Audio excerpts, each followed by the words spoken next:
Good afternoon, everyone. We are now in Deuteronomy chapter 26.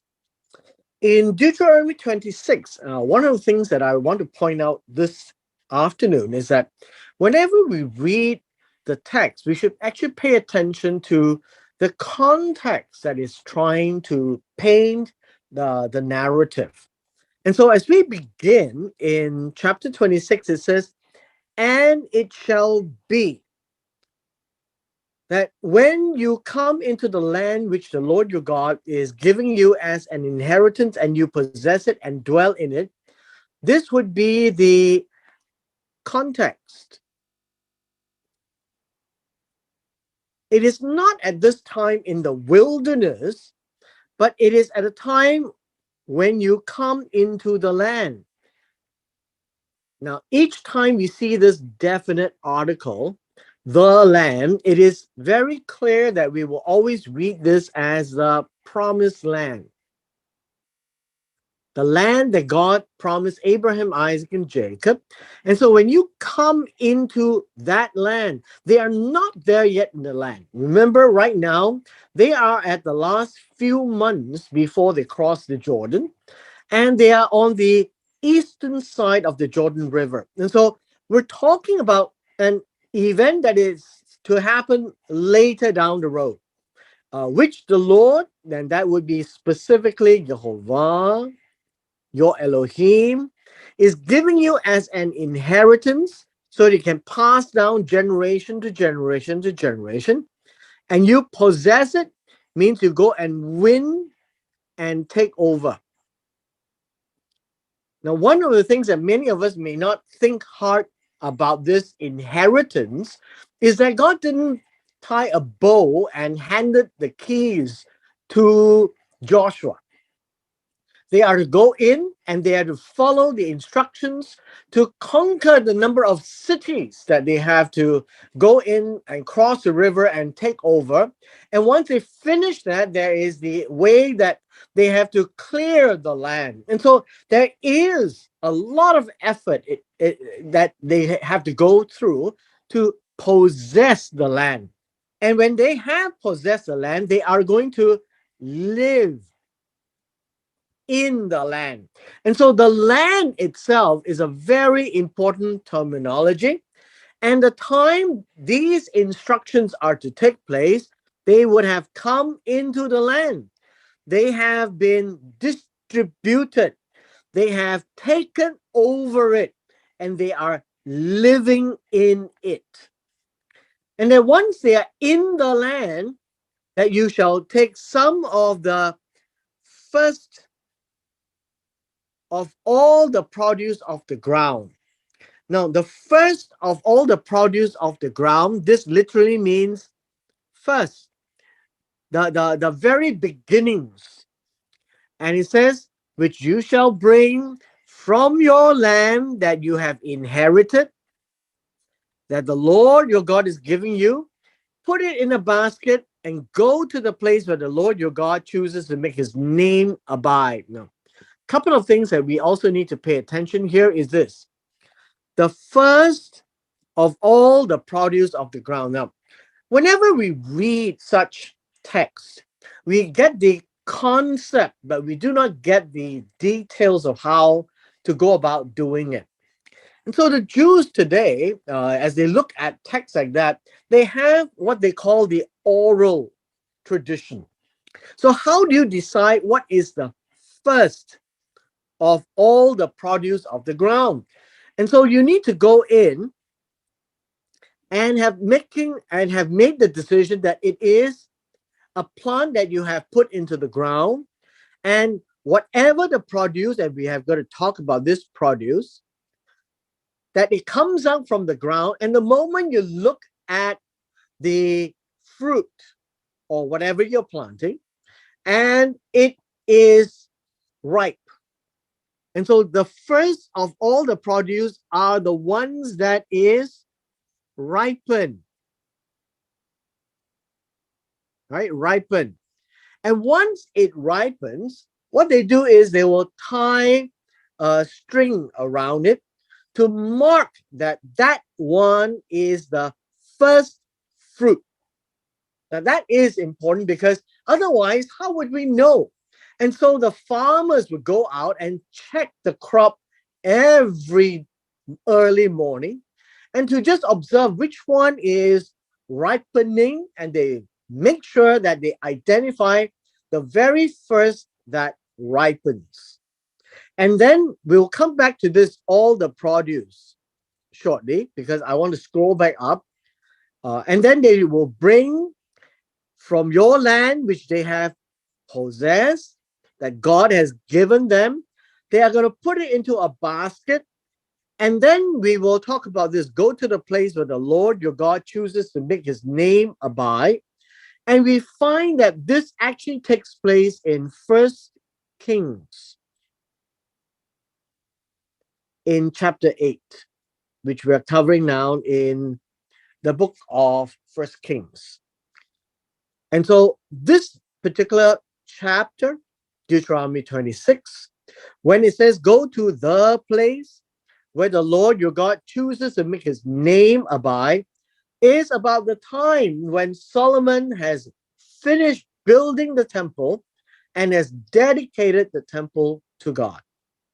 That is the place. And it took a while for Solomon to have built it.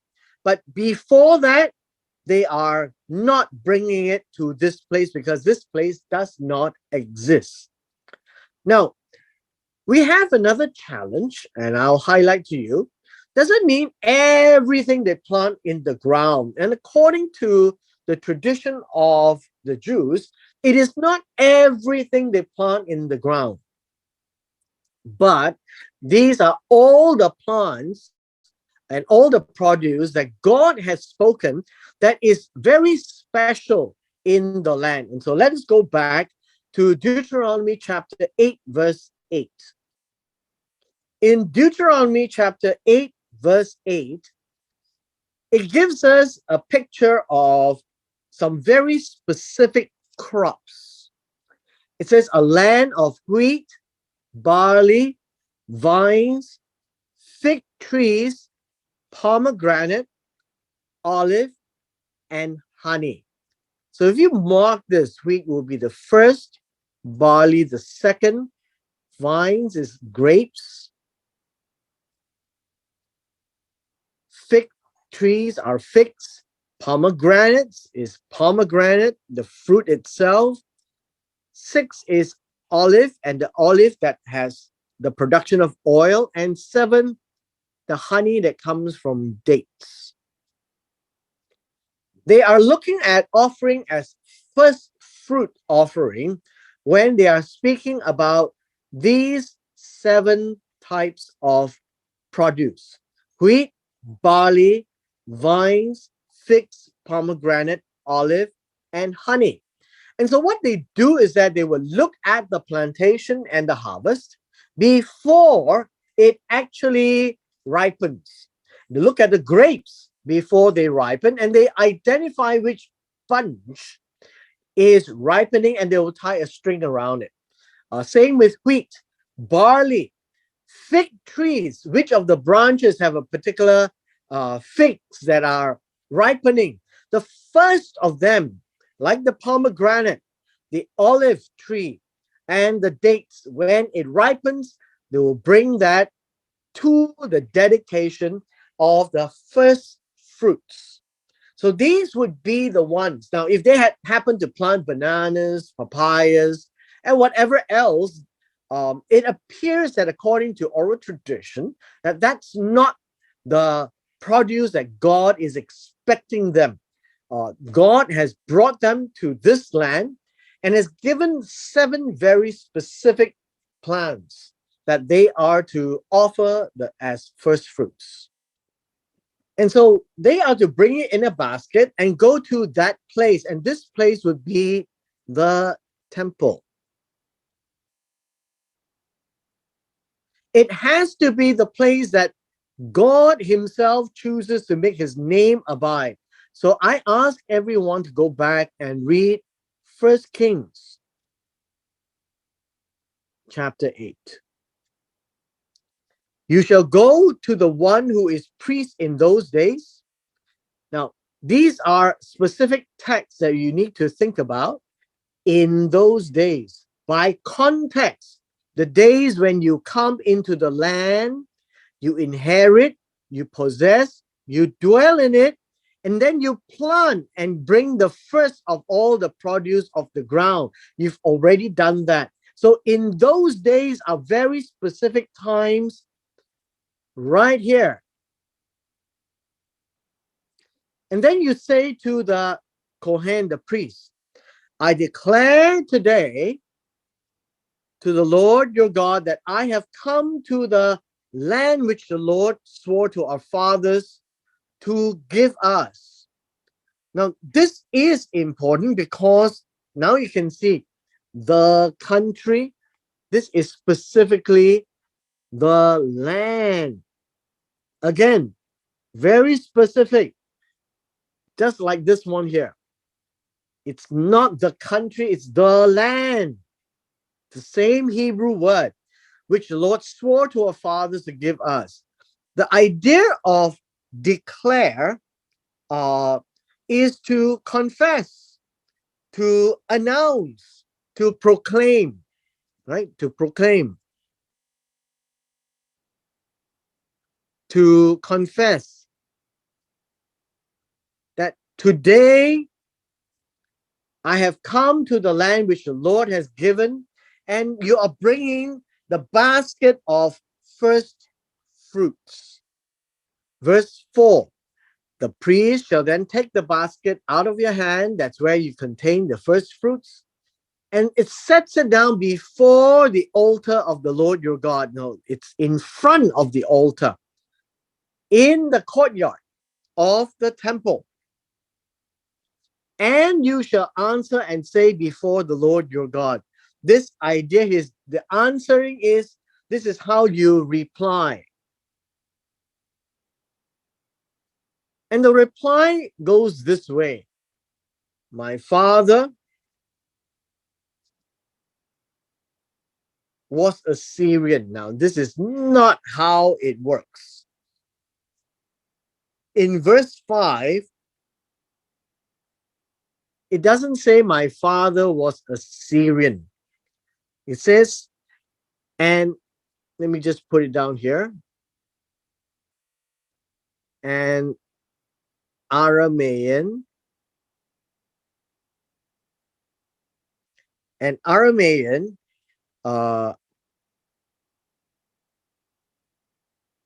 in context sought to destroy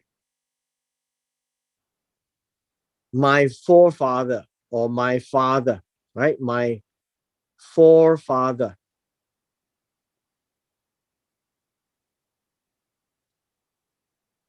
So this word here, all of these is actually a wrong translation. So I would now strike this out. It says an Aramean sought to kill my forefather. It appears that based on the interpretation of many of the Jewish scholars, they look at this as Laban. They look at this as Laban. And Laban came from Assyria. So it's not so much as a Syrian, but Aramite. That would be thought of as Laban. All right. So I will put it here, Laban. So they see it as Laban chasing Jacob from the land of Haran. And later, the forefather, and this would be Jacob, he went down to Egypt and he lived there, few in numbers, and there he became a nation. Now, the idea here is the Israelites became a nation in the sense that they are great, mighty, and populous, numerous in that sense, right? Numerous. If you go back and read Exodus chapter 1 and 2, you get the picture. The Egyptians mistreated us, afflicted us, laid hard bondage on us. This is hard work, hard labor. And then it says here, then we cried out to the Lord our God of our fathers. This idea of crying, this is not like crying in terms of just tears. This is a cry for help. And this is crying out to God for help. Instead of a cry, you can also call it an outcry, a loud shriek. So that's what it means by crying out to God of our fathers. And the Lord heard our voice, looked on our affliction, our hard labor, our oppression. And then verse 8, it says, so, this is, and then. And then the Lord brought us out of Egypt with a mighty hand, with an outstretched arm, with great terror, with signs and wonders. This, in effect, you should also be really reading Exodus 1 and 2. That's the background of this passage. He has brought us to this place and has given us this land. Remember, they have not crossed the Jordan yet. They are talking about sometime in the future. When that happens, you're going to say that. But in that future time, all these things would have happened. They could have said, yes, brought us to this place because they are there at the temple. A land flowing with milk and honey.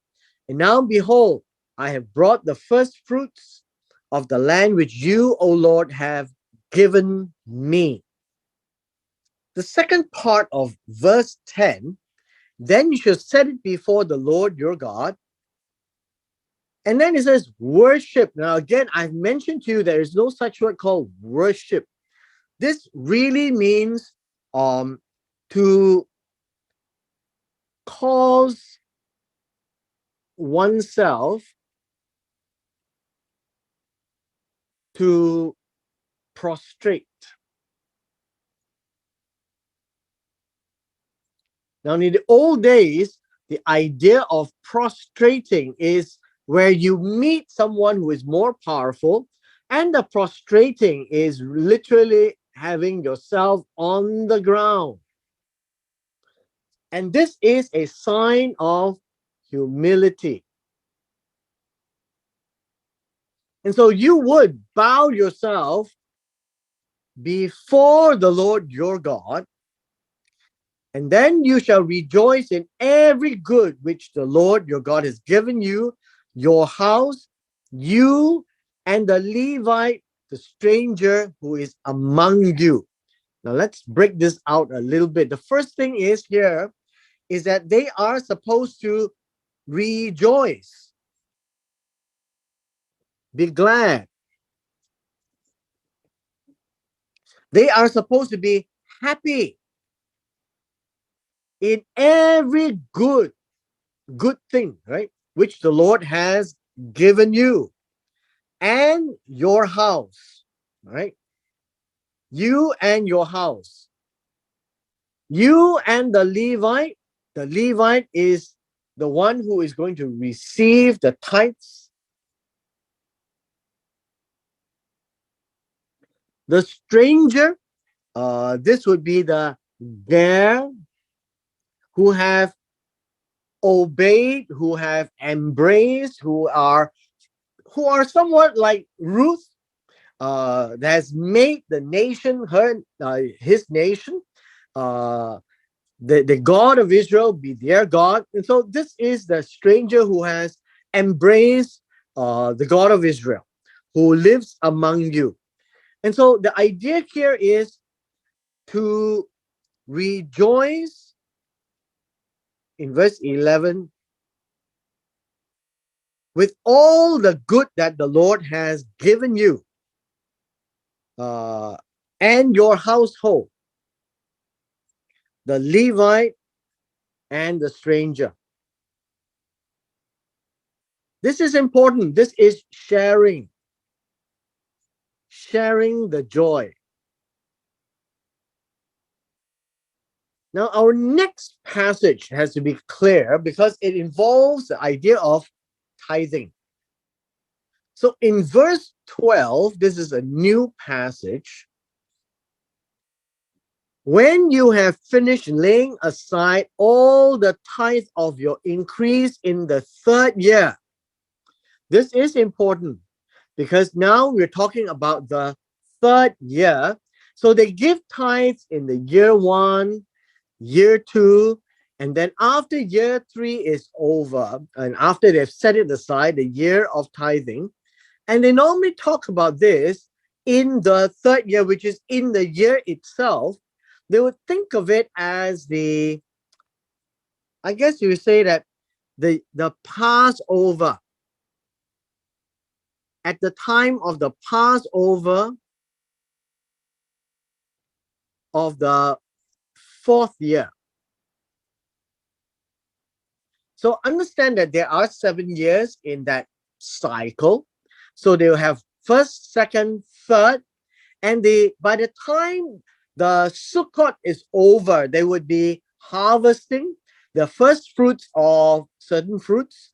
And so by the time of the next Passover, which is the Passover in the fourth year, they would have done 3 years of first fruits and have given to the Levite, the Ger, the fatherless, the widow, so that they may eat within your gates and be filled. Now, it's important for them to realize that there is an amount. To be filled has a minimal amount. Now, we don't really know how much, but they have a suggestion that it would be something equivalent to 24 eggs in terms of the things that they can share with the Levite, the Ger, the orphans, the widows, that they are the ones who are poor and helpless. And this is to share the bounty that God has given them. And then you shall say before the Lord your God, say what? I have removed the holy tithe from my house. This would mean that in those days that they have not given the tithes yet, they have to. And so this is the time that they must have given the tithes, right? They must have given the tithes, and then only they share with the Levite, with the Ger, the stranger, with the orphans and the widows. So tackle the tithes first in verse 13. And after that, in verse 13, and also have given them which would be given this, that they may eat. What is them? These are the things that the Levite, the Ger, the fatherless and widow can eat. And this is according to all your commandments which you have commanded me. I have not transgressed your commandments. Now, the idea of transgress means you have not, how should we say,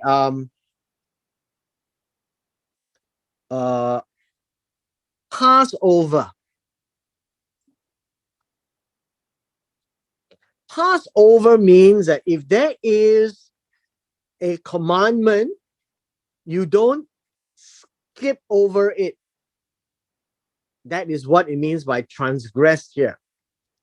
Second part, nor have I forgotten them, meaning I did not leave the mind, right? Leave the mind. So it is important in the commandments of God that you do take care of the Levite, the stranger, the Ger, the fatherless, the orphans, and the widows, the one without a man, And that is the commandment of God to be just in society, to take care of the poor and needy. Verse 14, I have not eaten of it, that would be the tithe, in mourning, meaning uh, I have not literally eaten, or I may not have sold it to buy things for the funeral, nor have I removed any of it for an unclean use. Unclean would be unclean in the book of Leviticus, that they are not supposed to contaminate the offering to God, nor given any of it for the dead, and that would make it unclean too. And I have obeyed the voice of the Lord my God, have done according to all that have commanded me. See, what God is saying right now is that in the future, when this happens, make sure that you have done everything that I have commanded you, that God, Jehovah. So God's commandment is to be done. And so when they get into the land and they have the first fruits, do not forget God. That's the idea. Look down from your holy habitation from heaven. So it says, look down from your holy dwelling, right? Dwelling, your dwelling place. Also look at First Kings chapter 8. We learn there as well that God's dwelling place is in the skies. It's upward, up there. Exactly where, we don't know. And from there, bless your people Israel, the land which you have given us, just as you swore to our fathers, a land flowing with milk and honey. And so we learned a few things about God. God is seen as up there, not down here. Up there would literally means up in the sky. So if you are on the land and this is the sky, God is up. God is not down.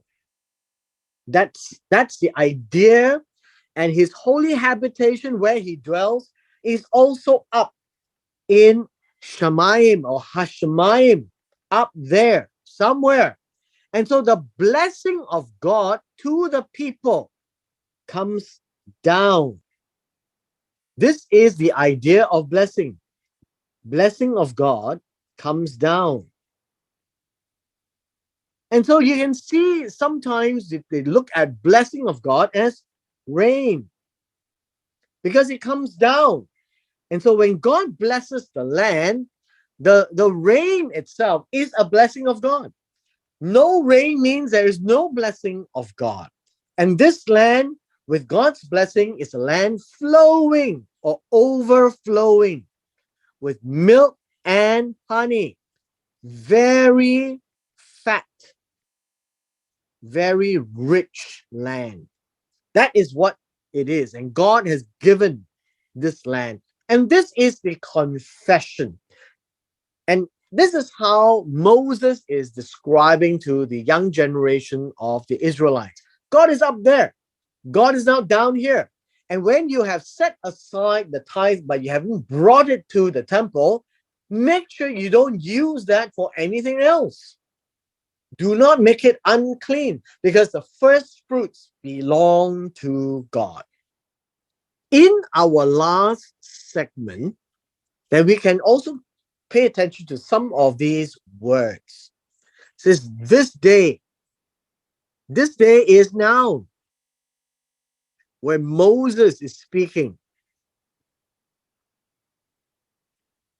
See, this context is very important. This day, Jehovah, your Elohim, commands you to keep these statutes and judgments.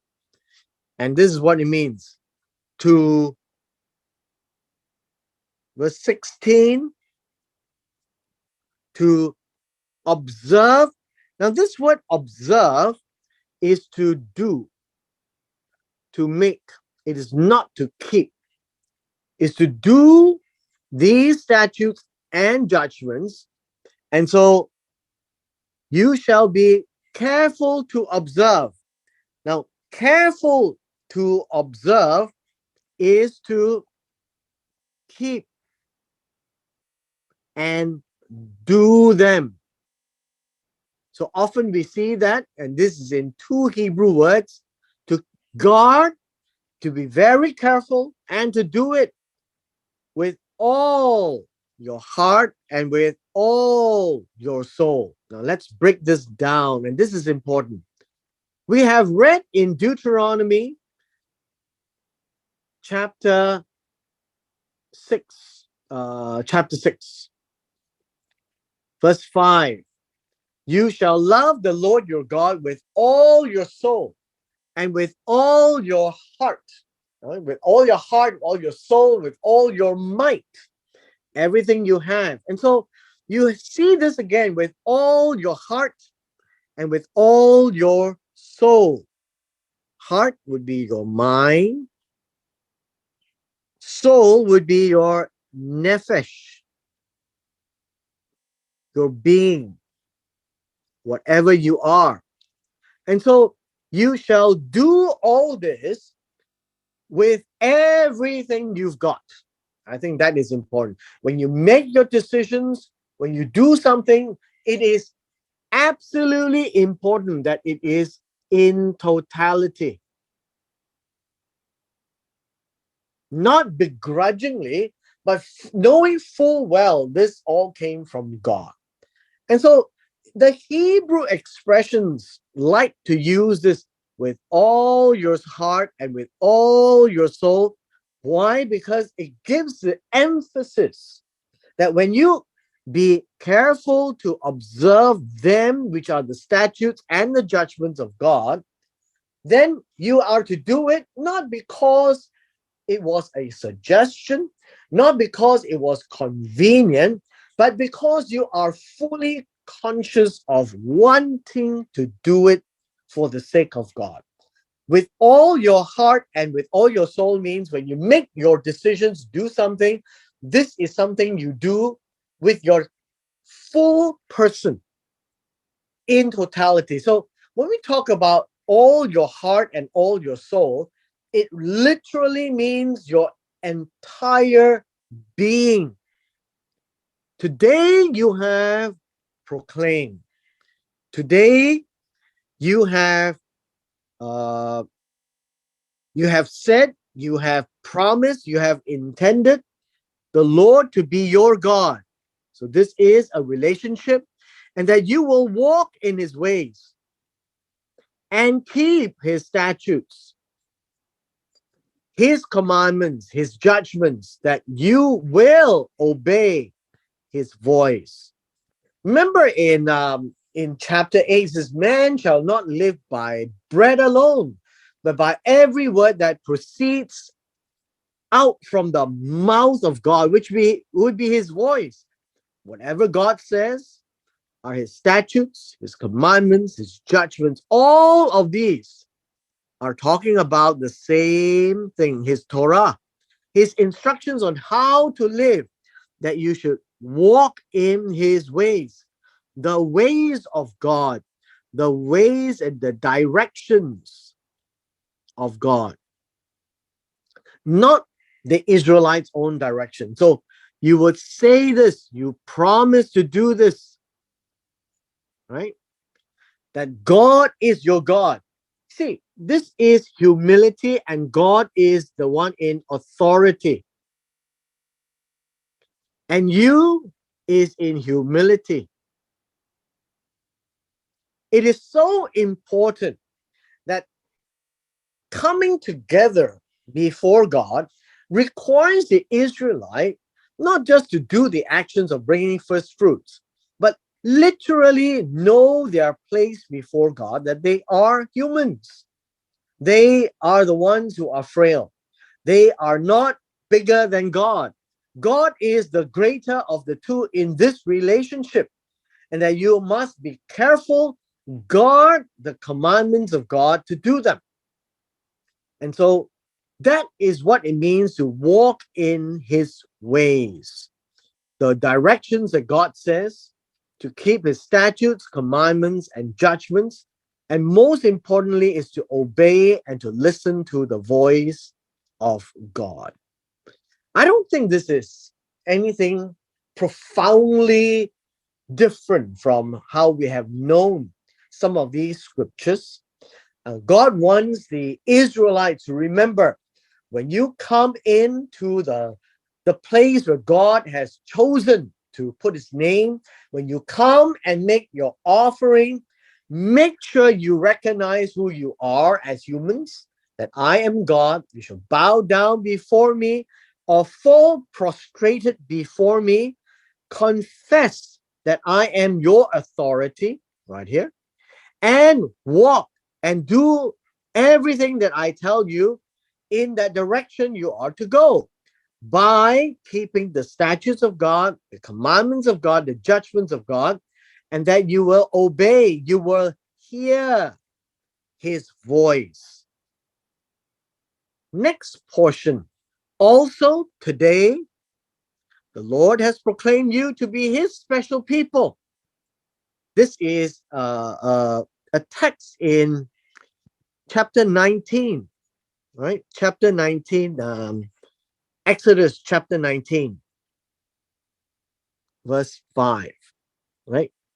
Exodus chapter 19, verse 5. And God says, you are my special people, just as he promised you that you should keep all his commandments. You see, when God says it today, today means on that day, where Moses is speaking. And this is to reiterate Exodus 19.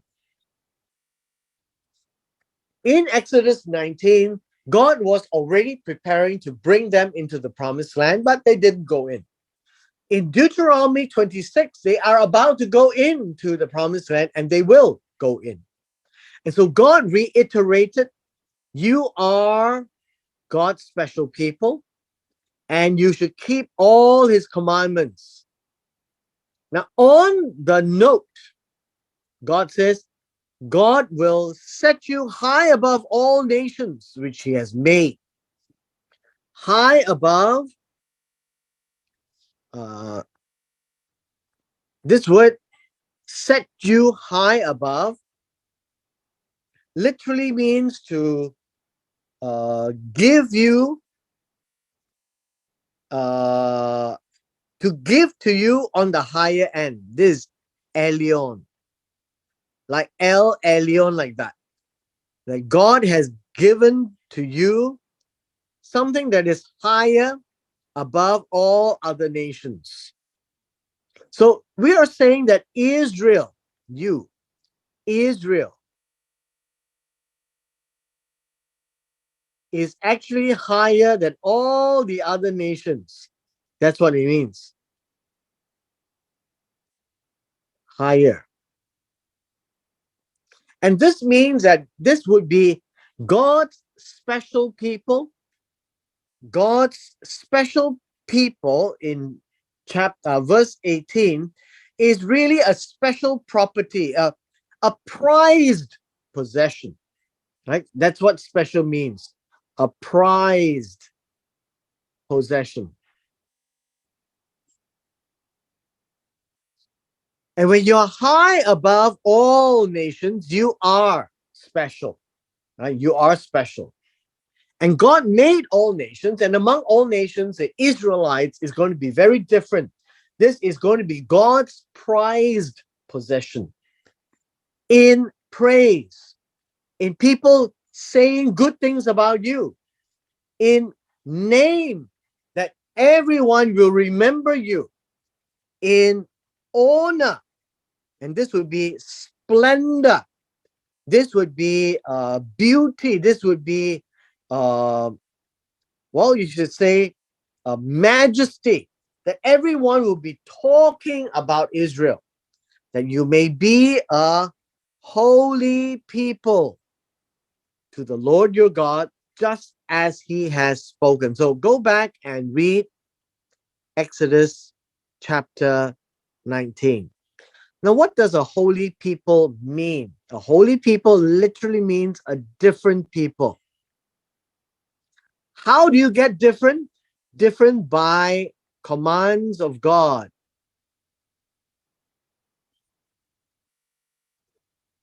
You see, holy doesn't mean sinless. Holy doesn't mean perfect. Holy means kadosh, and it means to be special. That God made the 7th day special because he stopped work. It was a different day than the rest of the 6 days. So a holy people means a different people with different behaviors, people with different laws, people with different practices.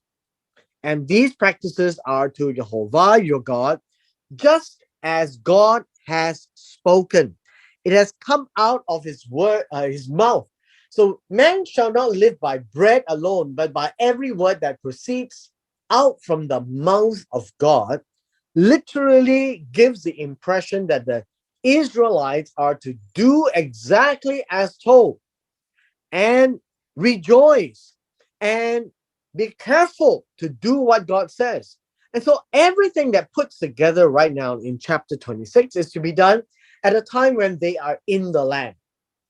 And now when they look back, they have come a long way from Egypt, and that the first fruits means something because they inherited the land and they started planting. And in the 3rd year, they are to take care of the orphans, the widows, the poor, the ger, right? The visitors or strangers among them who have embraced Jehovah as God.